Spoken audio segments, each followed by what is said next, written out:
Buenos días. Vamos a abrir la Biblia en el libro de Proverbios, capítulo 16, y leemos el verso 6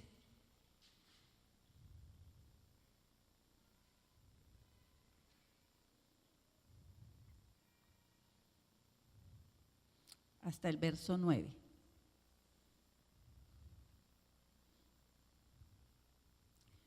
Proverbios 6 dice: con misericordia y verdad se corrige el pecado, y con el temor de Jehová los hombres se apartan del mal.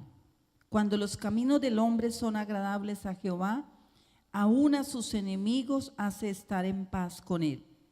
Mejor es lo poco con justicia que la muchedumbre de frutos sin derecho. El corazón del hombre piensa su camino, mas Jehová endereza sus pasos. Amén. En este proverbio dice Salomón un consejo, cómo hacer que las personas cambien su estilo de vida, qué podemos aplicar. Y aquí dice: con misericordia. Misericordia es ponerse en los zapatos del otro. ¿Qué es misericordia? Ponerse en los zapatos del otro, no ponerse en los zapatos del otro. Porque no, entonces como él es pecador y yo para entenderlo voy a hacer lo mismo que él hace. No, es ponerse uno en la situación de la otra persona, pero aclara y verdad. O sea, aunque yo le puedo entender la situación en que está viviendo, tengo que saber que hay una verdad. Jesús dijo: yo soy el camino, la verdad y la vida, y nadie va al Padre si no es por mí. Hay otra verdad clara que dice que el que confiesa sus pecados y se aparta hallará misericordia, mas el que los oculta dice que no será prosperado. Entonces tenemos que tener en cuenta que para ayudar a las personas o para ayudarnos a nosotros mismos a cambiar a esos moldes, esas conductas, es necesario la misericordia, pero también la verdad. O sea, Dios es bueno, es misericordioso, pero no falta a la verdad. Ni un solo pecador entrará en el reino de los cielos si no se ha arrepentido aquí en la tierra. ¿Lo comprendemos? O sea, es necesario que uno le hable a las personas que están en pecado con amor, con cariño, con ternura, pero eso sin quitar la verdad de que si no se arrepienten no irán al cielo. Entonces note que hay gente que se puede hacer muy buena amiga de uno, pero aún así estar perdidos, aún así no ir al cielo.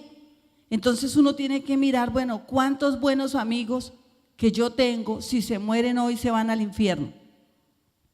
¿Usted no ha pensado así?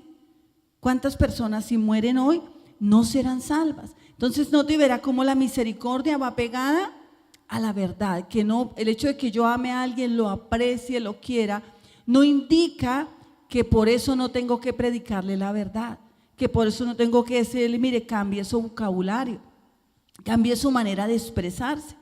Yo una vez le decía a uno de los compañeros allá, de los diputados, que tiene una honra de sacerdote. Entonces yo le decía: mira, la gente te votó porque tú tienes esa honra, pero eso a ti te demanda más y tú tienes que cambiar tu vocabulario, porque la gente espera más de ti. Por eso creyeron en ti, porque tienes ese manto. Entonces luche por cambiar su vocabulario, porque la gente como cristianos espera también más de nosotros. Ellos esperan que nosotros no mintamos, que nosotros no seamos personas que practicamos el pecado. La gente lo espera de nosotros. ¿Usted se comporta como tal? O uno dice: no, es que Dios me perdona. Sí, Dios me perdona, es misericordioso, pero Él no falta a la verdad. Y la Biblia dice: ningún fornicario, adúltero, hechicero, mentiroso, y hace una lista enorme, dice: heredarán el reino de los cielos. Para eso el Señor extendió su misericordia a través de su Hijo Jesucristo, ofreciendo su sangre como la justicia nuestra. O sea, Dios lo hizo todo, pero usted tiene que tomar esa justicia. Es como cuando usted va al médico y el médico le da un diagnóstico, le dice: mira, a usted le pasa esto, usted tiene esto, y uno generalmente está esperando a ver qué le recetan para que le pase ese mal o ese dolor, lo que tiene. Y muchas personas toman la droga, bueno, listo, ya tengo el diagnóstico, tengo la solución, pero van y la guardan. Note que las recomendaciones de los médicos es que usted se la tome estrictamente y en el tiempo, porque hay bacterias. Por ejemplo, cuando a alguien le dan un antibiótico, ¿qué pasa? La gente llega y se lo toma y como ya sienten que se les quitó el dolor, entonces ya dejan el medio tarro allá. Las bacterias, hay algunas que apenas están ahí como medio muertas, entonces usted deja de tomárselo en el tiempo y ellas se fortalecen. El problema es que algunas se fortalecen tanto que luego se hacen inmunes a ese mismo medicamento.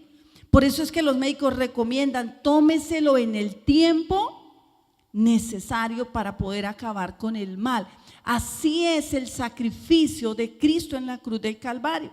Hay gente que le está yendo mal en alguna área de su vida y entonces se acercan a Dios, oran un poco, por algún tiempo, hacen un ayunito, pero cuando empiezan a ver que el mal se aleja, entonces ahora empiezan a ir como la prosperidad, como que todo empieza a mejorar, el cónyuge volvió a la casa, entonces dejan el medio tarro ahí, se quedan ahí. Y el mal, o sea, Satanás no se va, ay no, este ya fue a la iglesia, yo me voy. No, Satanás va a tratar de venir a reconquistar y hacer que esas bacterias del pecado se hagan más fuertes. Y ojalá se hagan inmune a esas oraciones que usted hizo al principio. Cuando usted toma la decisión, dice, no, la verdad es que yo decidí por mi Cristo y me voy a tomar toda la medicina que Él me dio. Y usted continúa, esa bacteria del pecado se muere porque la sangre de Jesús es poderosa para destruirla, pero usted necesita perseverar, perseverar. Mira, no hay nada más peligroso que una persona que conozca la palabra de Dios, pero que no la viva. Porque le completa a usted todos los versículos que usted intenta decirle, pero por causa de haber abandonado la sangre del cordero, la verdad, esa bacteria se empieza a hacer tan fuerte que el corazón de la gente se endurece y muchos mienten y ya hasta creen que no están diciendo mentiras. Pecan y ya piensan que no, es que eso no es tan grave. Por eso nosotros debemos entender, la misericordia está unida a la verdad. Lo mismo que estamos hablando del proceso de paz. No puede haber paz si no hay justicia. Porque la Biblia dice, la justicia y la verdad se encontraron, la misericordia y la verdad se besaron. O sea, es necesario que lo uno vaya con lo otro, porque Dios, que es bueno, dice, en ningún modo daré por inocente al culpable. ¿Y cuál es la única manera que Dios dé por inocente al culpable? Que el culpable se arrepienta y abandone el pecado. O sea, si el culpable dice, ay Señor, perdóneme y déjeme ahí, no, es que mire, pues yo de vez en cuando voy y visito a la otra, pero yo sigo en la casa, Señor. No, mira, yo soy responsable y yo cumplo y yo le doy lo que necesita. Ay, pero de vez en cuando voy y me doy una escapadita. Así no funciona, en ningún modo. O sea, la Biblia dice que el que confiesa y se aparta, o sea, el que deja su estilo de vida. ¿Qué es arrepentimiento? ¿Qué es lo que nosotros debemos orar para que ocurra en Colombia? Es que las personas que un día tuvieron armas, que buscaron la justicia en sus manos, que ellos se arrepientan de haberlo hecho, confiesen su pecado, abandonen ese estilo de vida y realmente se integren como personas a la vida civil. Eso es un arrepentimiento. Lo contrario es solamente subyugar el mal. Tarde o temprano ese mal se va a levantar más fuerte y se va a levantar más inmune a lo que de pronto fue la medicina. Por eso yo siempre digo, mira, usted no puede dormir, tiene que orar por Colombia, este es su país, es mi país, el que le vamos a dejar a nuestros hijos. Y no es solamente uno dejarse llevar por la corriente de lo que dice el uno o de lo que dice el otro y no permitir que el diablo venga a causar en nosotros como ese mal que causó hace años entre liberales y conservadores. Y los unos se mataban, ¿por qué? Porque vinieron corrientes y no, los malos son los conservadores, no, los malos, no.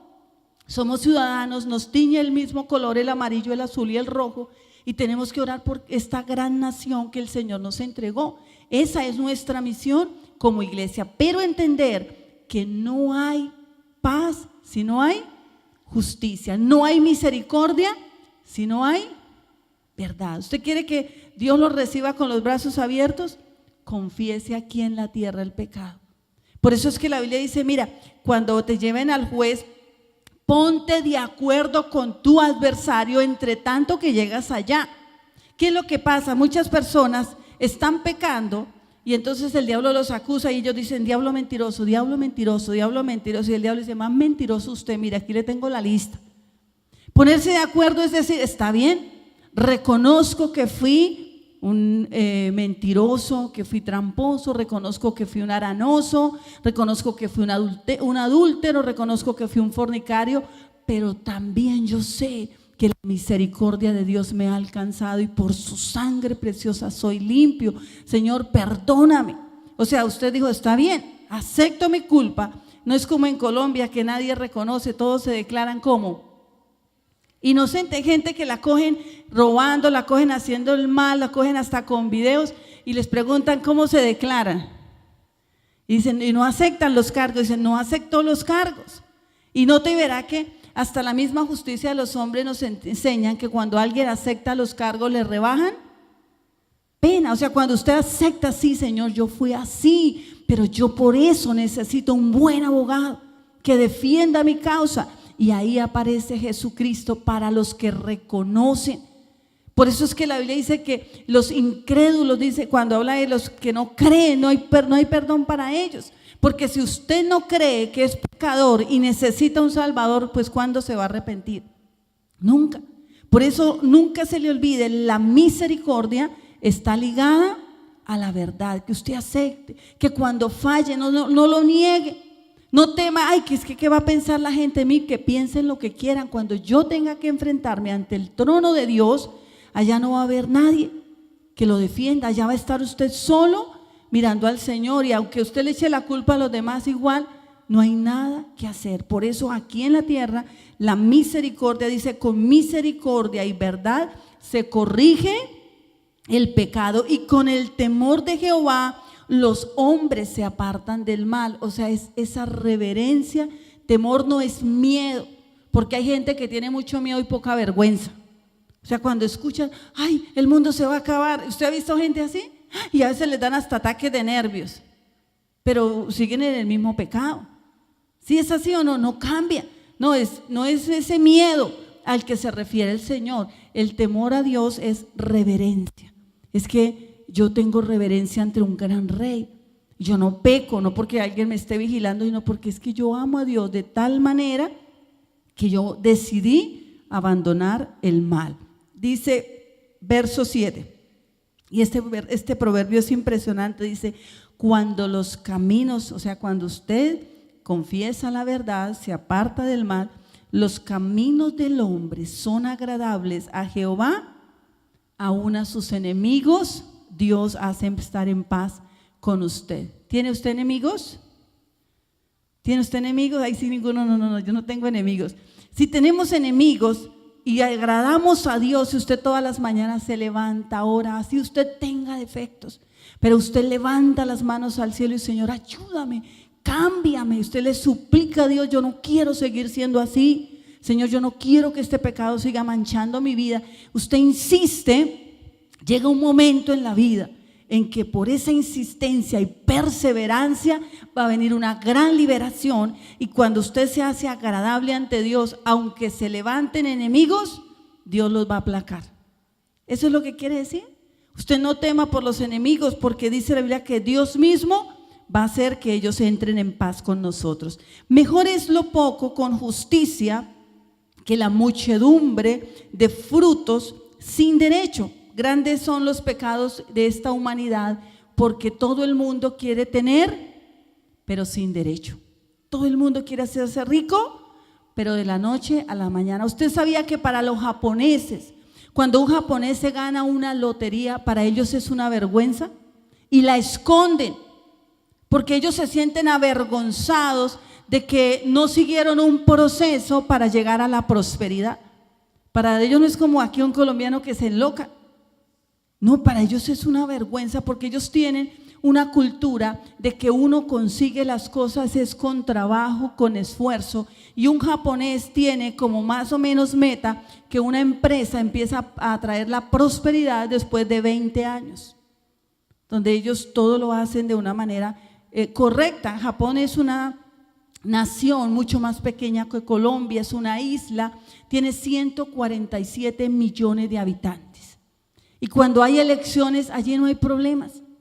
Allá los sindicatos no tienen problemas. Yo siempre digo, yo no sé por qué Ecopetrol, con tanto dinero, nunca envió a los sindicalistas a que ellos aprendieran de estas culturas, donde es una armonía total entre los sindicatos y los patronos o los dueños de empresas. Es una nación, una potencia mundial. ¿Cuándo aprendieron ellos estos principios de vida? Cuando vino la bomba de Hiroshima. Cuando ellos quedaron prácticamente destruidos, entendieron que el recurso más importante que ellos tenían era el ser humano. Desde allí ellos aprendieron que uno puede hacer grandes riquezas, pero las tiene que hacer ¿cómo? Con honestidad, trabajando el día a día, con esfuerzo. Es impresionante que aquí cuando alguien, de la noche a la mañana todo el mundo como que le hace la venia. Y mire cómo es nuestra cultura. En nuestro país, si alguien tiene dinero, todos le dicen don, el Señor.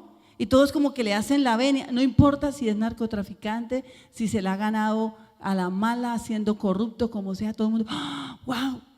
Esa es la cultura que muchas veces nosotros hemos permitido. La Biblia dice que no. Dice es mejor tener poquito, o sea, es más señor el que tiene poco, pero lo ha ganado con justicia, que el que tiene mucho, pero lo ha ganado de una manera incorrecta. Cuando habla sin derecho es de una manera incorrecta. Y el verso 9 termina diciendo, el corazón del hombre piensa su camino, mas Jehová endereza sus pasos. ¿De quién endereza los pasos el Señor? De aquel que se ha unido a la misericordia y la verdad, de aquel que se preocupa de todos los días hacer las cosas por el derecho a hacerlas bien, de aquel que todos los días tiene esa capacidad de buscar al Señor, de hacerse agradable ante el Señor. Entonces dice, bueno, yo tengo un pensamiento, pero como yo busco a Dios, Dios hace que mi corazón se enderece, que mi corazón camine por el camino recto, por el camino que Él ha establecido para mí.